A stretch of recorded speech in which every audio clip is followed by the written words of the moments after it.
Hey, this is Colin from Exile Lifestyle, and I wanted to take a moment to answer a question that I get in my inbox, probably more than any other question, regarding personal branding. And that question is, how does an individual, a new blogger, somebody who's starting a new business, somebody who's moving to a new area, starting a new school, how do you create a nice, lightweight personal brand that doesn't cost a lot or anything to start out? I mean, it's easy to see how a business would do so. A business has hordes of people behind it. A business has people who focus just on keeping that brand consistent. But as an individual who has other stuff to do, what's a quick and easy way to establish your brand and to keep it fresh and to make it understandable for people without having to shove it down their throat? The first thing you want to do is stop and think.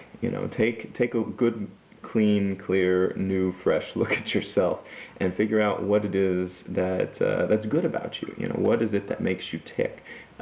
Is there something that people are constantly telling you is just fantastic? Is it your smile? Is it your energy? Is it your skill set? I mean, is there something that makes you really, really excellent and valuable, and that you contribute to society that other people can't? The equivalent in the business world for this is your unique value proposition. It means, what can you do better than the other people?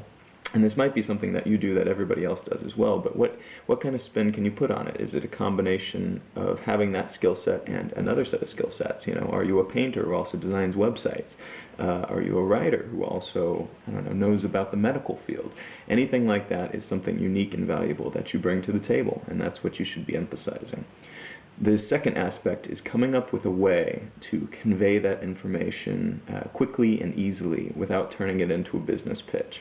And that last part's the difficult part, because most people, once they come up with their unique value proposition for themselves, they want to go tell the world, and that's great. You want the world to know it, but you don't want it to come across as if you're selling everybody on yourself.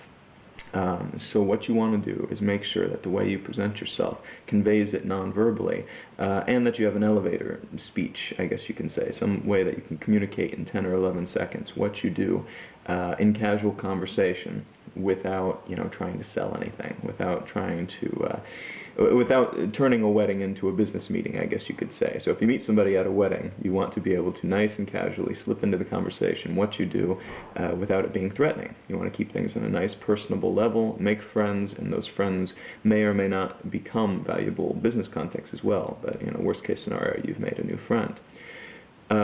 Collateral-wise, you want to make sure that you have a couple key components. One, you want to have a website. This website can be a blog, that's totally fine, but this should be your hub of operations. This should link out to all your social media, should link out to your resume if you want one, if you have one, or your curriculum vitae, depending on where you are in the world.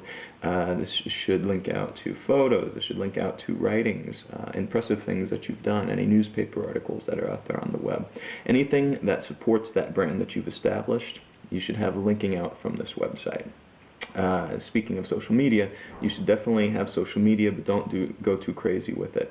You don't have to have a presence on every single social media website.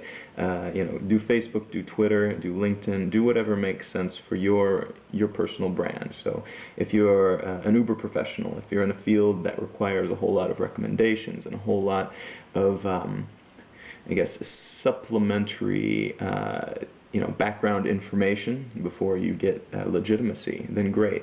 Really work hard on your LinkedIn profile, answer questions on there, do what you can to build that up, and make sure that everything that's on there that you link out to supports that brand that you established at the beginning.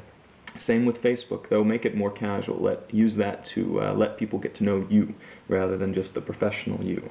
So have some tasteful photos up there. Let people get to know that you go out, that you have friends. You're kind of establishing here that you are a person, not just a professional, and that's super vital. I'd say at least 90% of the sale of you. Convincing people that you are who you say you are, that you're not trying to take them for a ride, that you're not trying to just sell to them, that you're actually a human being just like them. is just showing that, you know, you have a life. You probably don't want to have the photos of you binge drinking or doing keg stands or getting naked and jumping in the fountain. Well, maybe depending on what your profession is, but probably in most fields you don't want that kind of stuff up there. So untag yourself or don't put the photos up. Have a separate profile somewhere if you need to, but honestly, if people want to find those types of photos, they will find them. So I'd say just keep them off completely if you can. But make use of Facebook for that. And then Twitter. Twitter is super useful for, one, keeping people up to date with what you're doing. So if you really want to do that and you don't think it'll be boring, then go for it. Don't tell people about every time your cat farts or something. That's really not going to interest anybody, and it's going to keep you from maintaining followers. But if you're going to conventions, if you have valuable information to share, if you're solving problems all the time, that's value. That's something that you're giving to people, so you're providing a service for free, and people will respect and value that. You can also help establish yourself as an expert by providing helpful information and services and value in that way. So if you're reading, you know, an interesting article about something that you do, something about your field, something related to your field, anything that people in your field might find interesting, you know, put a link to it. And in that way, you're saving them the time of having to go find that kind of thing, but also establishing yourself as somebody who already knows that information. Look at all the information you have. Look at all the stuff that you read. Make sure you actually read it, because the worst thing would be to have one of your followers ask you a question about it, and then you come up short with that information. So read it and know it, but, you know, it's kind of like bragging about what you've done without bragging. Instead of bragging, you're providing a service while at the same time letting people know the scope and span of your knowledge. So those are a couple quick and easy things that you can do to support your brand. You know, there's a few other things that you can do that actually require an investment, like getting some business cards, buying a custom URL, that kind of thing. But at the moment, the very, very, very base level is, you know, just having a website, doing your social network stuff, and making sure that you have a clear, consistent brand that you support with all of these different things. Make sure that that brand's legit. Don't lie. If you lie, you will be outed as a fraud very quickly. And you shouldn't anyway. You don't want to have to live the life of, you know, some fantasy. Just take the aspects of yourself that are good, emphasize them, and you'll be golden. So thanks. Again, I'm Colin at Excel Lifestyle, and have a wonderful day.